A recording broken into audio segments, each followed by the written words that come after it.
From Utah. Madam President, today I rise to share my concerns with the nomination of Judge Ketanji Brown Jackson to serve as an Associate Justice on the U.S. Supreme Court. Let me begin my remarks by noting that I've enjoyed getting to know Judge Jackson. My visits with her, conversations with her in the committee and otherwise, and also my interaction with Judge Jackson's family have all reinforced what I know of her generally, which is that she's a good person, a noble citizen, someone who has earned very impressive academic and professional credentials. After graduating from Harvard Law School, she ended up clerking at all three levels of the federal judiciary and worked in a number of positions over the years as a lawyer. She's now, as a judge, served as a federal district judge, which is a trial court position, and served on the U.S. Court of Appeals for the D.C. Circuit, an appellate court position.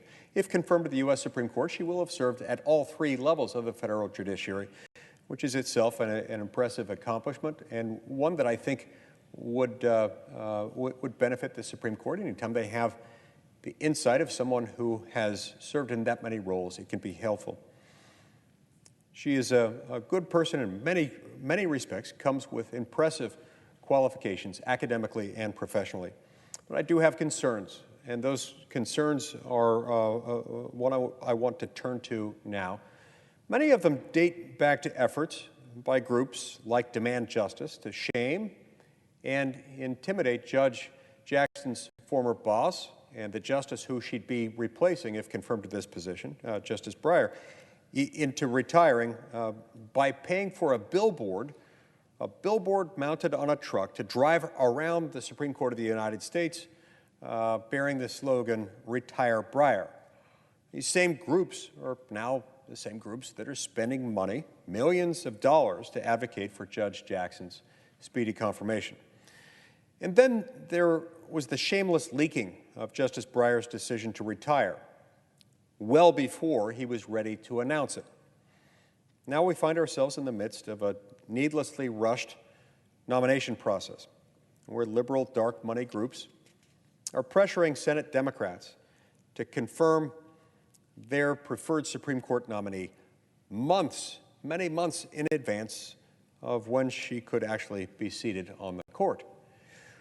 Because of this false sense of urgency being presented by the radical left, we've also seen the chairman of the Senate Judiciary Committee refuse to accommodate reasonable and common sense document requests from Republican members of that committee.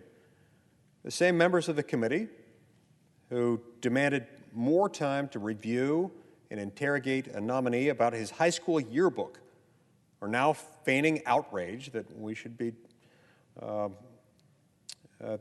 insisting that it's somehow unacceptable that we should demand more time to review a nominee's own judicial record.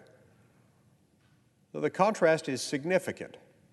Let me provide some additional context to illustrate how outrageous that aspect of the situation is. My Republican colleagues and I have been very keen to hear from Judge Jackson about her judicial philosophy. This is something that's an essential part of assessing any judicial nominee's fitness for office. At the higher level the nomination, the more important it is to understand that. Nowhere is this more important than when the nominee is someone who's been nominated to serve on the highest court in the land, the Supreme Court of the United States. Judge Jackson, significantly, has refused to describe her judicial philosophy, or even to agree that she has one. Instead, she's told us that she has a methodology, but this methodology, neutrally applying the law to all relevant facts, is nothing more than a simple statement, a simple rote recitation of what judges do, not an explanation of how they do it. When Republicans on the Judiciary Committee pressed Judge Jackson for more information about her judicial philosophy or any statement about it, Chairman Durbin and the nominee both directed us to her judicial record. So we asked Judge Jackson about her record. We inquired about questionable sentences, in child pornography cases, sentences that appear to constitute a pattern and practice of giving inexplicably light sentences to criminals, people who are caught trafficking in what can only be described as the products of the commercialization of child sex torture. These are vile offenses. And her response was that we simply couldn't understand her sentencing decisions. We couldn't understand them just by looking only at the public record, because we didn't see what she saw. We didn't have the information that she had. Now, Chairman Durbin told us that we can discern Judge Jackson's judicial philosophy from her judicial record. Judge Jackson told us that we can't understand her judicial record without all the supporting documents that informed her decisions. So we asked for those supporting documents, which included pre-sentence reports from those cases involving child pornography possession. Chairman Durbin's response? Not on my watch. His words, not mine. Democrats dismissed our requests as baseless attacks on Judge Jackson herself. What have we said that isn't true? But do they contest that Judge Jackson presided over those cases, that she in fact imposed those sentences? Do they contest that she imposed those sentences, or that Judge Jackson's sentences departed from both the sentencing guideline ranges and from the requests of the prosecutors? These are simply the facts in the record. And we have questions about them, legitimate questions. So if this is a baseless attack to a nominee's factual record, what exactly is the purpose and scope of the Senate's duty to offer our advice and consent with regard to such nominations? Now, after we pushed back, Chairman Durbin based his continued refusal on the sensitive nature of the documents at issue. Now, I agree completely that pre-sentence reports are highly sensitive. They contain sensitive information in them.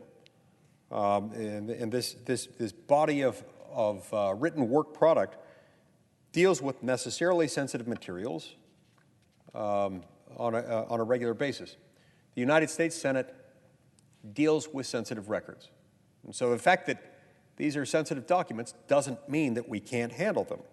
In fact, we already have security measures in place to protect that kind of information. We even have specified rooms where we can and routinely do review sensitive information. So hiding behind a glib quote about protecting children at the expense of thousands upon thousands of actual child victims is shameful. The chairman says that parents are living in fear that pre-sentence reports discussing harm to their children would be confidentially shared with this body for the limited purpose of allowing us to do our job to review Judge Jackson's record. I think it more likely, far more likely in fact, that parents of sexually exploited children live in fear that their children may be victimized again when one of Judge Jackson's defendants gets released from prison after an unconscionably, indefensibly short sentence. To make matters even worse, not only have Democrats refused Republican requests for more information on Judge Jackson's judicial record, they withheld information from me and my Republican colleagues on the Judiciary Committee. I'm referring in this context to a chart referenced accidentally by a Democratic member of the Judiciary Committee, summarizing probation office sentencing recommendations gleaned from the pre-sentence reports, the same pre-sentence reports that we have requested and that we have not been allowed to see. Now, I have to admit, I'm still unclear as to how the majority obtained this information. Chairman Durbin wrote to Republicans that the chart was given to him by the White House, which in turn obtained the chart from Judge Jackson's chambers. However, when I and every other Republican member of the Senate Judiciary Committee wrote to Judge Jackson to request further information, She replied that she had no way of obtaining the requested information because it, quote, is the property of the U.S. District Court for the District of Columbia, and I am no longer a member of that court, close quote. How then did her chambers obtain the information that was provided to the White House and then provided to Senate Democrats, which came from the pre-Senate reports? Do the Democrats have something to hide? Something that they can avoid? Avoid having to reveal and have discussed by rushing Judge Jackson's nomination? What might it be? It may be the one thing Judge Jackson steadfastly refused to share, her judicial philosophy. Now, despite my Democratic colleagues pretending that judicial philosophy is some arcane and esoteric legal concept that doesn't matter, Americans everywhere instinctively understand its importance. Now, while they may not all use the same terminology, Americans know why justice, as we imagine Lady Justice, is always depicted as being blind or blindfolded, and that is to ensure equal justice under the law for everyone, regardless of their race, their religion, their background, their creed. That kind of justice matters to every petitioner, every respondent, every plaintiff, every defendant that comes before our courts. That kind of justice can be ensured only by judges adhering to a guiding principle by which they bring clarity out of often unclear language. The Supreme Court is not a representative body. Congress is, and justices are not accountable to the people once they're confirmed, but we are. That's why we've heard from virtually every nominee that their personal perspectives on X, Y, and Z don't matter because they're fully committed to applying the law without their own personal perspectives getting in the way. That's exactly right, and could not more fully demonstrate the importance of judicial philosophy.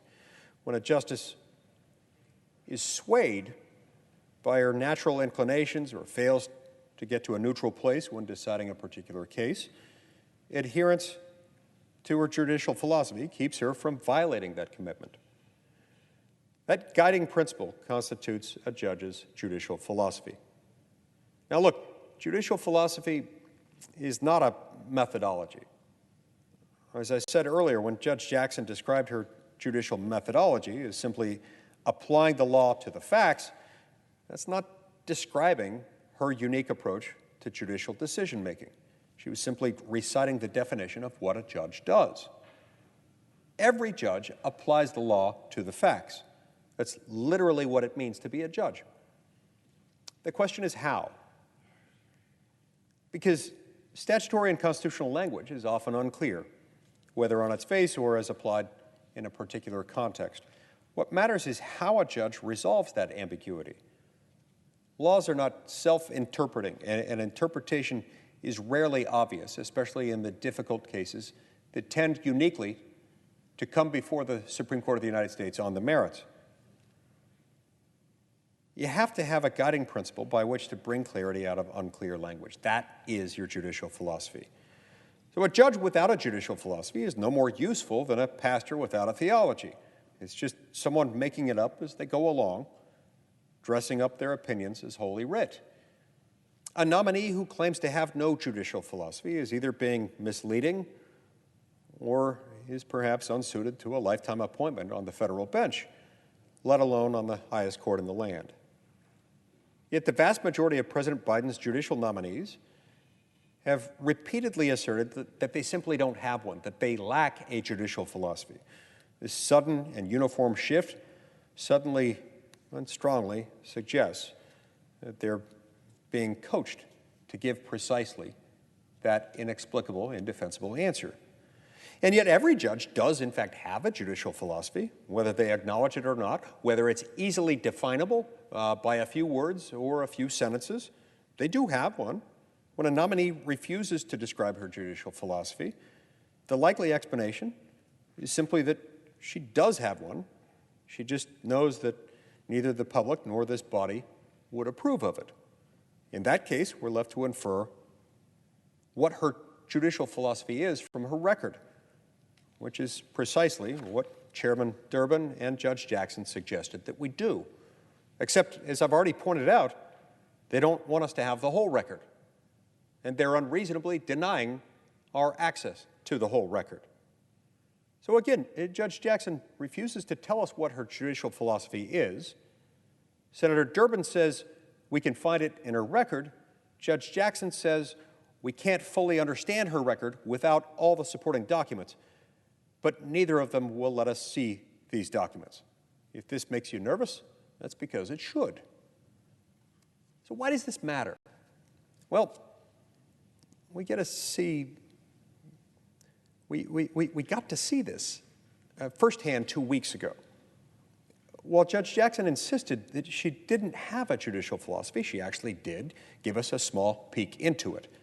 In response to a question from Senator Durbin about the sentencing guidelines and child pornography offenders, she acknowledged Congress implemented a statutory scheme with specific directives to courts to help them determine how they're to sentence defendants found guilty of possessing or distributing child sexual assault material. But then she admitted that she and other judges have made a habit of using the discretion they're given in applying the sentencing guidelines to disregard or discount the parts that, in their view, no longer make sense. Saying, and I quote here, quote, "Courts are adjusting their sentences in order to account for the changed circumstances," close quote. With all due respect, that's not her or any other judge's decision to make. Courts don't change the law. Congress changes the law. If Congress one day decides that receiving child sexual assault material electronically is somehow less offensive than receiving it through the mail, then we'll change the law. Judge Jackson insists that she was statutorily required to consider the very factors she relied upon to depart from the guidelines, consistently sentencing defendants to prison terms considerably below where the sentencing guidelines would have sent her. Now, all that's true, but all the factors listed in the statute in question, codified in 18 U.S.C. Section 3553, Judge Jackson seems to weigh quite heavily those factors that will decrease an offender's sentence and gives apparently short shrift to those that would lengthen the sentence in these child pornography cases. Now, this kind of cherry-picking of considerations resulted in astonishing outcomes, like giving one defendant 3 months in prison instead of 10 years. Her willingness to change the outcome, based not on the law, but based on her own sense of quote-unquote changed circumstances, demonstrates a lack of judicial humility and restraint, and that's troubling. Unfortunately, this lack of judicial humility and restraint was not limited to any narrow line of cases. It wasn't limited to those cases that involved the production and distribution and possession of child pornography. In the case of Make the Road, New York versus McAleenan, Judge Jackson ignored clear statutory language stating that she didn't even have jurisdiction to review the case. She set aside that language and instead reached back in time to apply the previously enacted and much broader Administrative Procedures Act to obtain her preferred outcome, the outcome advocated for by the dark money group, Arabella Advisors, which happens to be funding the campaign for her confirmation. Now, when asked about this case, Judge Jackson doubled down on her faulty reasoning, even though it had been overturned by the left-leaning D.C. Circuit. Unfortunately, this was not the only case where Judge Jackson ignored clear statutory language to assert jurisdiction and reach her preferred policy outcome. To make matters worse, Judge Jackson took multiple opportunities in her responses to my colleagues' written questions to separate herself from principles that form the bedrock of our constitutional republic. When asked by Senator Cruz if she believed that individuals possess natural rights, she said, quote, "I do not hold a position on whether individuals possess natural rights, close quote. Now, this is after she acknowledged that these lines from our Declaration of Independence reflect natural rights. We hold these truths to be self-evident, that all men are created equal, that they're endowed by their Creator with certain unalienable rights, that among these are life, liberty, and the pursuit of happiness. When asked by Senator Cornyn if she believed that natural law is reflected in the Bill of Rights, she stated that she, quote, would interpret the Bill of Rights based on the methods of constitutional interpretation the Supreme Court employs, not based on principles derived from natural law, close quote. These responses eliminate any hope that I had that even if Judge Jackson interprets and applies statutes incorrectly, she would still be guided by our founding documents. Every part of Judge Jackson's record, that is, every part that we've been given, seems to indicate something of a desire to separate herself from grounding principles in order to reach her desired outcomes. This is why judicial philosophy matters. This is why it isn't just some esoteric exercise for law nerds. This is why it matters and should matter to every American. When a judge can impose her own policy views in contradiction of the expressed will of the people through their elected representatives in Congress, it doesn't just undermine our representative system of government. As we've seen here, it can put child predators back on the streets. In one case, the convict, upon release from his inexplicably short jail sentence, resumed seeking out suggestive images of children, to the point that Judge Jackson had to agree to send him to 6 months in a halfway house. In another case, the convict who had been convicted of raping his 13-year-old niece and then falsifying his address to evade the sex offender registry, sexually assaulted another family member after being released from the light sentence imposed previously by Judge Jackson. Neither of these defendants would have had these opportunities to reoffend had Judge Jackson just followed the sentencing guidelines and what the law required. Judicial philosophy matters. It's foundational to the very fabric of our constitutional republic. And again, there are no magic words we're looking for. There's not a single judicial philosophy that's either going to deem it acceptable or not acceptable, but they need to have one. They need to be willing to talk about it and explain what animates, what motivates their decision-making, how they will go about construing these statutes. And if judges won't commit to giving effect to the words of the laws that Congress passes, as understood at the time they were written and enacted, then American voters have no control over the laws that govern them. We'll be ruled in that kind of scenario by a self-anointed class of 5 philosopher kings in black robes. I fear Judge Jackson may see the court in that very way. I fear that based on her answer to a question in the hearing raised by one of my colleagues. In response to that question, she said, quote, well, anytime the Supreme Court have 5 votes, they have a majority for whatever opinion they determine, close quote. The Constitution demands more, and the American people deserve better. For all these reasons, I oppose Judge Jackson's nomination.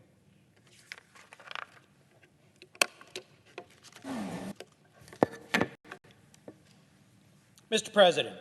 The senator